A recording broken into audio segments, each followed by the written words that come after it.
de llegar a estarlo. No está en nuestro poder provocar en nosotros la infusión del Espíritu. Eso solo depende de la voluntad del Espíritu Santo mismo. Y cuando ella llega, esta infusión anima las potencias de nuestro espíritu con tal fuerza que el canto brota por sí mismo hacia Dios. No tenemos otra elección que decidir si vamos a cantar en silencio en nuestro corazón o nos expresaremos en alta voz a fin de que todos puedan escucharlo. Las palabras del apóstol deben ser tomadas en el segundo sentido más que en el primero. Desead ser colmados por el Espíritu Santo y orad teniendo siempre en vista ese fin. El hecho de cantar encenderá en vosotros el Espíritu, o bien atraerá hacia vosotros al Espíritu, e incluso revelará su acción. Según el bienaventurado Teodoro, el apóstol habla de un éxtasis espiritual cuando dice, sed colmados del Espíritu Santo, F. 5:18, y nos muestra cómo alcanzar ese estado, en particular, cantando sin cesar las alabanzas del Señor, entrando profundamente en sí mismo y estimulando siempre el pensamiento, es decir, cantando con la lengua y con el corazón. Es fácil comprender que lo más importante aquí no es la armonía musical, sino el contenido del canto. Este tiene el mismo efecto que un texto escrito con un sentimiento caluroso y capaz, por ese hecho, de animar con el mismo ardor a cualquiera que lo lea. El sentimiento, expresado por las palabras, es llevado por las palabras hacia el alma de aquellos que los escuchan o las leen. Se puede decir lo mismo de los cánticos de la Iglesia. Los salmos, los himnos y los cánticos son como explosiones de sentimientos hacia Dios, inspirados por Él. Espíritu de Dios han colmado a aquellos a quienes ha elegido, y ellos expresan por medio de cantos la plenitud de sus sentimientos. Aquel que los recita como se debe, entra a su vez en los sentimientos que el autor experimentaba al escribirlos y los hace suyos. Colmado por tales sentimientos, se acerca al estado que lo vuelve capaz de recibir la gracia del Espíritu Santo y de ajustarse a ella. El fin de los cantos de la Iglesia es precisamente hacer arder en nosotros, con más calor y luz, la chispa de gracia oculta en nuestras almas. Esa chispa nos es otorgada en los sacramentos. Los salmos, los himnos y las odas espirituales han sido instituidos para soplar sobre ella a fin de transformarla en llama. Actúan sobre la chispa de la gracia como el viento sobre una brasa oculta en un trozo de madera. Pero recordemos que solo producirán ese efecto si el uso que de ellos hacemos está acompañado de la purificación del corazón. San Juan Crisóstomo nos lo recomienda, guiado por la enseñanza de San Pablo, y agrega que nuestros cánticos deben ser, ante todo, espirituales, cantados no solamente con la lengua, sino también con el corazón. Así pues, para que los cánticos de la Iglesia nos lleven a ser colmados por el Espíritu, el apóstol insiste en que dichos cantos sean espirituales. Por esas palabras, se debe entender que no solo tienen que ser espirituales por su contenido, sino que también deben ser suscitados por el Espíritu. Deben ser el fruto del Espíritu Santo y brotar de corazones plenos de Él. Sin esto, no nos convertirán jamás en poseídos por el Espíritu. Este se ajusta a la ley que quiere que al que canta le sea dado lo que ha sido puesto en ese canto. La segunda condición requerida por el apóstol es que los cantos sean entonados, no solamente por la lengua, sino también por el corazón. Es necesario no solo comprender el canto, sino estar como en simpatía con él, recibir en el corazón el contenido del canto y cantarlo como si surgiera de nuestro propio corazón. Comparando ese texto con otros, se constata que en el tiempo de los apóstoles, solo aquellos que estaban en ese estado podían cantar, los otros entraban poco a poco en el mismo sentimiento, y toda la asamblea cantaba y glorificaba a Dios solamente con el corazón. No es sorprendente, pues, que la asamblea toda entera haya sido colmada por el Espíritu Santo. ¿Cuántos tesoros están escondidos en los cánticos de la Iglesia si nosotros los cantamos tal como se debe? San Juan Crisóstomo escribía, ¿qué significan estas palabras, aquellos que cantan al Señor en su corazón? Esto significa, emprended esta obra con atención, pues aquellos que están desatentos cantan en vano, pronunciando solo las palabras, mientras su corazón vagabundea en otra parte. El bienaventurado Teodoro agrega, canta en su corazón aquel que no se contenta con mover la lengua, sino que aplica su intelecto a comprender lo que dice. Otros santos padres escribiendo respecto a la oración, dicen que ella es mejor cuando es ofrecida por el intelecto establecido en el corazón.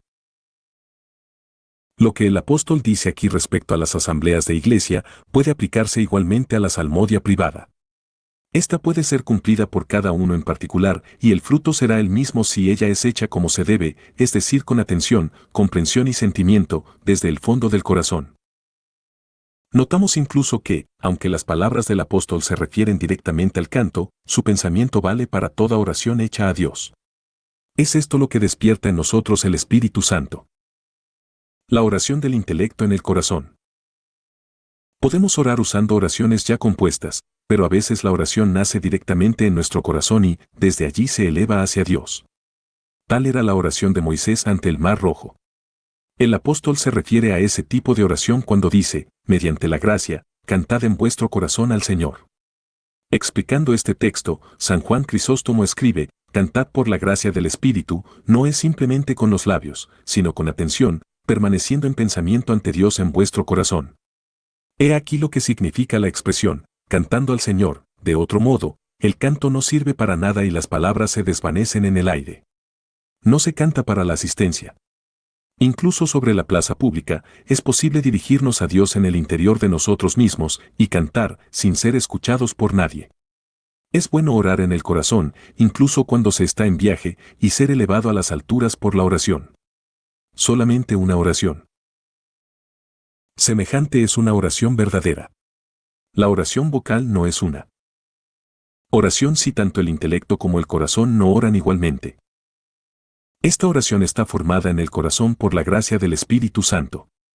Aquel que se vuelve hacia Dios y es santificado por los sacramentos, recibe al mismo tiempo un sentimiento de amor por Dios en el interior de sí mismo. Desde ese momento, comienzan a construirse en su corazón los fundamentos del edificio que le permitirá elevarse hacia las alturas.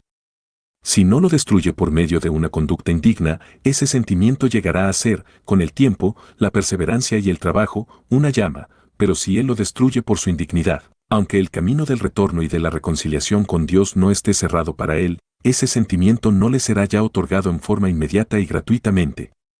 Tendrá ante él un largo y penoso esfuerzo para cumplir, para reencontrarlo a fuerza de oración. Pero Dios no rechaza a nadie. Puesto que todos tienen la gracia, una sola cosa es necesaria, dejar a esta gracia en libertad de actuar cuando el yo se encuentra desleído y las pasiones desarraigadas. Cuanto más purificado está nuestro corazón, más vivo llega a ser nuestro sentimiento hacia Dios. Y cuando nuestro corazón está enteramente purificado, entonces ese sentimiento de calor hacia Dios llega a ser un fuego. Incluso en aquellos que han cesado por un tiempo de experimentar la obra de la gracia, este calor hacia Dios se reanima largo tiempo antes de que ellos hayan alcanzado una completa purificación de sus pasiones. No es todavía más que una semilla o una chispa, pero si se vela sobre ella con cuidado, brilla y comienza a llamear. Pero ella no es sin embargo todavía permanente, a veces se eleva y a veces vuelve a caer y, cuando brilla, no es siempre con la misma intensidad. Poco importa, por otra parte, con qué fuerza arde, esa llama de amor se eleva siempre hacia Dios y le canta su cántico.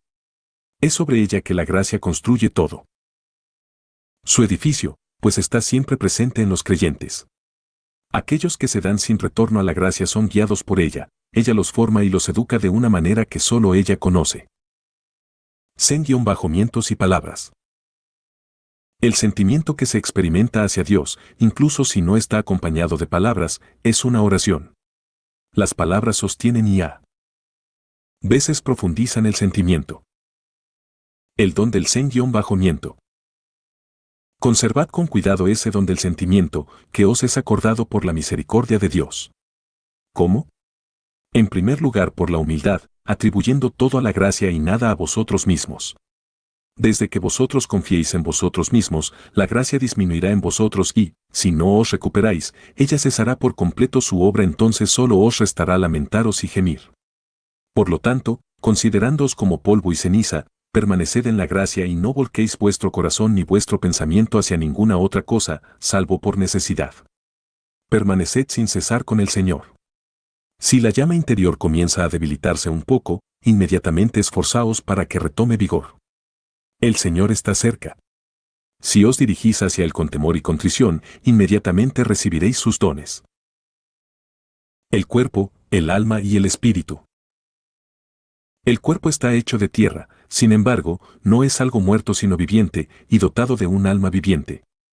En esa alma se ha insuflado un espíritu, el Espíritu de Dios, hecho para conocer a Dios, venerarlo, buscarlo, gustarlo y encontrar la alegría en Él y no en otro. El intelecto en el corazón. Volveos hacia el Señor, haciendo descender la atención del intelecto en el corazón y allí, invocadlo.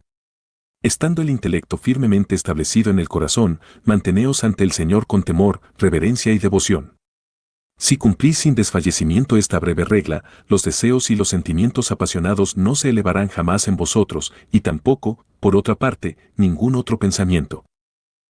La obra esencial de nuestra vida. La oración es obra esencial de nuestra vida moral y religiosa. La raíz de esta vida consiste en una relación libre y consciente con Dios que, entonces, dirige todas las cosas en nosotros. Es la práctica de la oración la que expresa esta actitud hacia Dios, lo mismo que los contactos sociales de nuestra vida cotidiana expresan nuestra actitud moral hacia nuestro prójimo, y nuestro combate ascético y nuestras luchas espirituales son la expresión de nuestra actitud moral hacia nosotros mismos. Nuestra oración refleja nuestra actitud hacia Dios, y nuestra actitud hacia Dios se refleja en nuestra oración. Y puesto que esta actitud no es idéntica en todos, la manera de orar no lo es tampoco. Aquel que no se preocupa de su salvación no tiene, hacia Dios, la misma actitud que aquel que ha renunciado al pecado y tiene celo por la virtud, pero que todavía no ha entrado en el interior de sí mismo y no trabaja por el Señor más que exteriormente. Aquel que ha entrado en sí mismo, que lleva en él al Señor y permanece en su presencia, tiene una actitud también diferente. El primero es negligente en la oración como lo es en la vida, solo ora en la iglesia y en la casa según la costumbre establecida, sin atención ni sentimiento.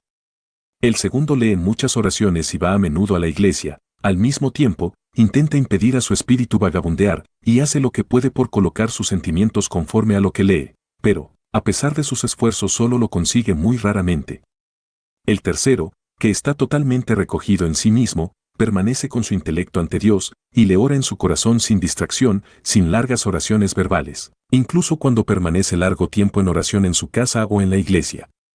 Si vosotros quitáis al segundo la oración vocal, le quitáis toda oración. Si vosotros imponéis al tercero la oración vocal, extinguiréis en él la oración por medio del viento de excesivas palabras.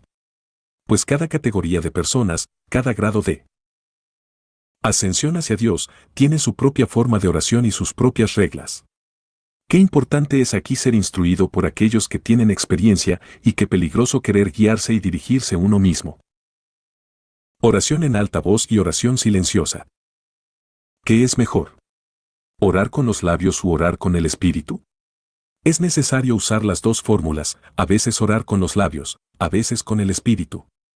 Es, sin embargo, necesario explicar aquí que la oración mental también supone el empleo de palabras que, en ese caso no se escuchan desde afuera, sino que son solamente pronunciadas en el interior del corazón. Mejor valdría decir esto: orad a veces con palabras sonoras, a veces silenciosamente con palabras que no se escuchan. Pero es necesario velar para que la oración, en alta voz o silenciosa, llegue del corazón. El poder de la oración no está en la palabra. Orar es lo más simple de todo lo que existe. Manteneos con el intelecto en el corazón ante la faz del Señor y decid: Jesucristo, Hijo de Dios, ten piedad de mí, o solamente: Señor, ten piedad. Muy misericordioso Señor, ten piedad de mi pecador, o cualquier otra palabra. El poder de la oración no está en las palabras, sino en los pensamientos y los sentimientos. Una AC-tut corporal firme. No es contradecir la enseñanza de los santos padres decir: comportaos como lo entendáis, desde el momento en que aprendéis a manteneros ante el Señor con el intelecto en el corazón, pues esa es la esencia misma de la oración. Entre las actitudes corporales, hay algunas, sin embargo, que parecen particularmente propias para armonizarse con la oración interior y le son inseparables. Nuestro objetivo debe ser permanecer con la atención en el corazón y conservar todo el cuerpo en una vigilante tensión de los músculos, sin permitir que nuestra atención sea influenciada y distraída por las impresiones exteriores de los sentidos. La oración del corazón. Toda oración debe venir del corazón. Cualquier otra oración no es tal. Las oraciones de los manuales, vuestras propias oraciones, las oraciones muy breves, todas deben brotar de nuestro corazón para ir hacia Dios ante quien nos presentamos. Y esto es tanto más cierto para la oración de Jesús. Lo fundamental. Lo fundamental es permanecer ante Dios con el intelecto en el corazón y continuar manteniéndose así ante Él, sin cesar, día y noche, hasta el fin de la vida. B. Las etapas en la oración. 3 etapas en la oración. Podemos distinguir 3 etapas.